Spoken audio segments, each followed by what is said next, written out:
हस्तरेखा विज्ञान सामान्य परिचय का हमारा जो 27वां अध्याय है, इसमें भी हम विवाह रेखा से संबंधित कुछ महत्वपूर्ण योग के बारे में चर्चा करेंगे। जैसे मैंने पूर्ववर्त जो 26वां अध्याय था, उसमें विवाह रेखा संबंधित कुछ दुर्योगों के बारे में चर्चा मैंने की थी। आगे हम उस कड़ी में आगे बढ़ते हैं। हम इस हाथ के अंदर देखते हैं कि ये विवाह रेखा है। तो कई बार आपने देखा होगा हाथ के नीचे एक विवाह रेखा होती है। इस विवाह रेखा के नीचे कुछ छोटी छोटी रेखाएं होती हैं, कुछ रेखाएं इसके ऊपर होती हैं। बात को या तर्क के साथ में आप देखिएगा।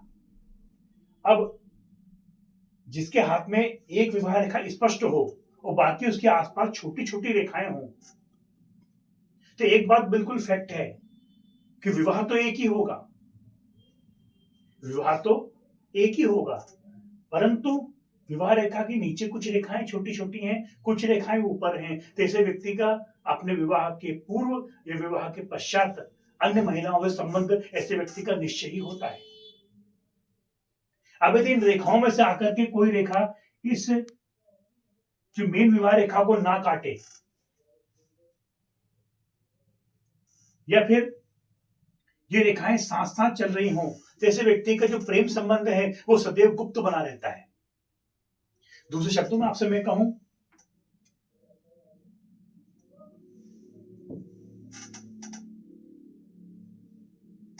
कि विवाह रेखा स्पष्ट है और साथ में दो विवाह रेखाएं बिल्कुल स्पष्ट है, एक जैसी विवाह रेखा हो, तो उसमें भी ऐसे व्यक्ति के द्विविवाह योग का पूर्ण योग होता है। क्योंकि ये दोनों रेखाएं आपस में एक दूसरे को स्पर्श नहीं कर रही हैं, तो ऐसे व्यक्ति का संबंध निश्चय गुप्त बना रहता है। और दोनों ही जो जातक पुरुष जातक है, वो दोनों ही पत्नियों का संचालन विधि पूर्वक करता है और संसार को इस बात की कानों कान खबर नहीं होती है। परंतु यदि बुध पर्वत पूर्ण विकसित हो, गुरु पर्वत भी पूर्ण विकसित हो और चंद्रमा उत्तम स्थिति में हो अर्थात उठा हुआ हो, तो ऐसा जातक का विवाह तो एक ही होगा, परंतु अन्य किसी के साथ में, चाहे गुरु हो चाहे मित्र हो, उसके साथ बहुत अत्यधिक प्रेम उसका होगा। दोनों चीजों में अंतर है कि यदि ये तीनों पर्वत डाउन हो अर्थात दबे हुए हों और विवाह रेखा दोनों स्पष्ट बनी हुई हो, तो ऐसे व्यक्ति के दो विवाह निश्चित रूप से होते हैं और दोनों विवाह का पालन भी वो करता है। परंतु यदि बुध, बृहस्पति और चंद्रमा तीनों उत्तम अवस्था में हो, तो ऐसा व्यक्ति के जीवन में एक मित्र ऐसा अवश्य होता है जिससे वो अत्यधिक प्रेम करता है और जिसके लिए जीवन देने के लिए भी तैयार होता है। ऐसा व्यक्ति बहुत आदर्श अपने जीवन काल में होता है, ऐसा शास्त्रों के अनुसार सामुद्रिक शास्त्र के अंदर माना जाता है। अब यदि विवाह रेखा पर कोई इस प्रकार का धब्बा बना हुआ हो, काला धब्बा बना हुआ हो, ये ऊपर भी हो सकता है नीचे, जैसे मैं बता दूं डॉट बनाया मैंने यहाँ पे, ऐसा धब्बा बना हुआ हो, विवाह रेखा स्पष्ट हो पर काले कलर का धब्बा या तिल का निशान यदि बना हुआ हो, तो ऐसे व्यक्ति के विवाह में बहुत सारी अड़चनें आती हैं। सभी लोग उसके विवाह कराने के लिए अग्रसर होते हैं, तैयार होते हैं और विवाह होने ही वाला होता है और बात टल जाती है। परंतु यदि ऐसे जातक का विवाह हो जाए तो वैवाहिक जीवन अत्यंत ही सुखमय होगा, यह बात निश्चय है। अब यदि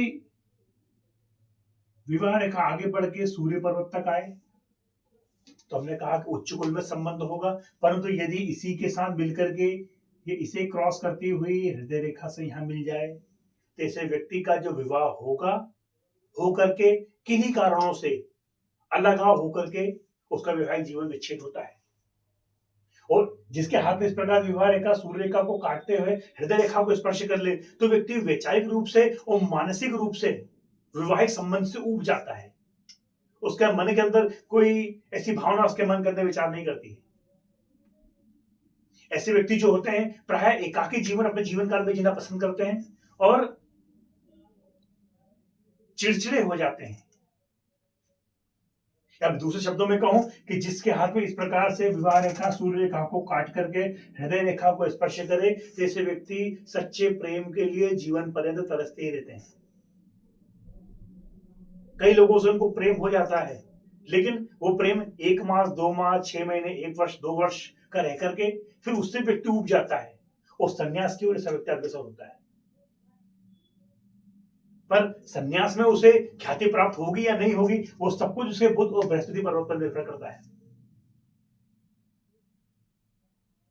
अब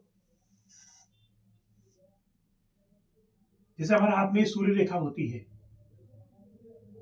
और सूर्य रेखा से आकर के विवाह रेखा संबंध बनाए, स्पष्ट संबंध बनाए और कोई क्रॉस यहाँ पे ना हो, तो सामुद्रिक शास्त्र के अंदर एक नियम है। पहला तो ये कि इस प्रकार की विवाह रेखा बहुत मुश्किल से मिलेगी, लेकिन जिसके भी हाथ में मिलेगी उसके हाथ में एक बड़ा विचारणीय तथ्य मैंने अपने जीवन काल में देखा है। अपना जो 17 वर्ष का जो मेरा जो हस्तरेखा का अनुभव है, उसका आधार पर मैं ये चीज कह रहा हूं कि जिस किसी के हाथ में विवाह रेखा स्पष्ट होकर के सूर्य रेखा से संबंध यदि बनाती हो, जैसे जातक जो होगा उसका पति या पत्नी वो बहुत इंटेलिजेंट होगा, चाहे विपन्न परिवार में भी जन्म ले, धनी परिवार में उसको ससुराल उसको प्राप्त होगा। धनी परिवार से तात्पर्य यह है कि बौद्धिक रूप से भी धनी होगा और धनवान भी होगा, ख्याति प्राप्त परिवार होगा। परंतु वो जो जीवन साथी होगा उसके आने से उसके जीवन में बहुत बड़ा बदलाव होता है। जो उसके जीवन काल में उसे प्राप्त नहीं है, वो सब कुछ उसे प्राप्त होता है। या फिर ये मैं ही कहूं कि इस प्रकार की विवाह रेखा जिसके भी हाथ में है, उसका जीवन साथी जो है वो एक दूसरे के बहुत केयर करने वाला होगा, छोटी छोटी बातों का ध्यान रखेगा और निश्चय ऐसा व्यक्ति जीवन पर्यंत सुखमय होगा। अब जब हम विवाह रेखा के बारे में बात करते हैं तो हमें एक रेखा के बारे में और देख लेना चाहिए, वो है हमारी जीवन रेखा। क्योंकि व्यक्ति का स्वास्थ्य कैसा रहेगा, व्यक्ति की उन्नति कब होगी, ये सब हम जीवन रेखा के माध्यम से ही तय करते हैं।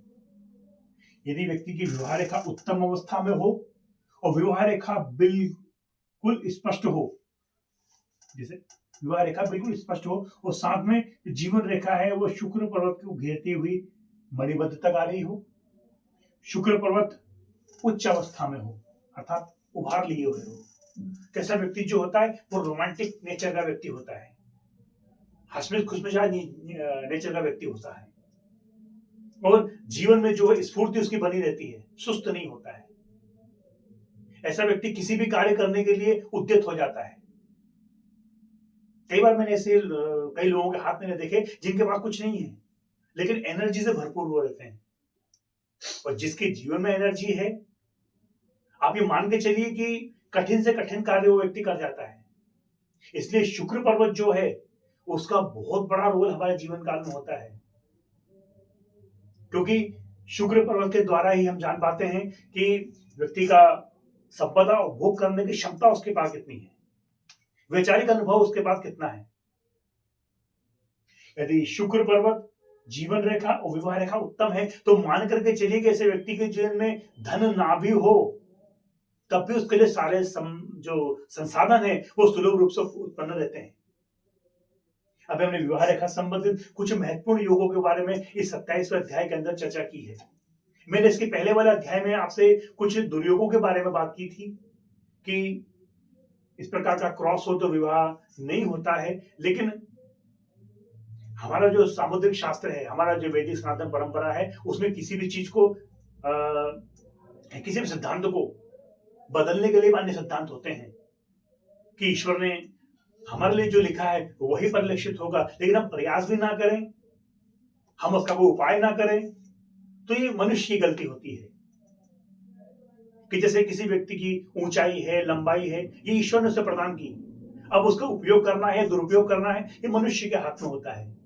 यदि किसी का विवाह नहीं हो रहा है तो उसके बारे में कि हम उसका विवाह किस प्रकार से हो जाए उसका उपाय जीवन काल में कर सकते हैं। तो आने वाला जो हमारा 28वां जो अध्याय रहेगा उसमें हम विवाह से संबंधित जो दुर्योग हैं उनको किस प्रकार से पूजन के माध्यम से या उपासना के माध्यम से हम ठीक कर सकते हैं, ईश्वर से हम प्रार्थना कर सकते हैं, क्योंकि प्रार्थना बहुत बलवती होती है। प्रार्थना में बहुत शक्ति होती है। क्यों? क्योंकि जब हम निराश हो जाते हैं तो ईश्वर के अतिरिक्त कोई सहारा नहीं होता है। इसलिए निराश ना हो और जीवन में उद्यत बने रहें। तो कहने का तात्पर्य ये है कि अगला जो अध्याय जो आएगा उसमें हम विवाह रेखा संबंधी जो दुर्योग हैं या जिसका विवाह नहीं हो रहा है उसका किस प्रकार से विवाह हो सकता है या प्रयास किया जा सकता है, उसके उपाय के बारे में हम चर्चा करेंगे। तब तक के लिए भैया जय श्री राम।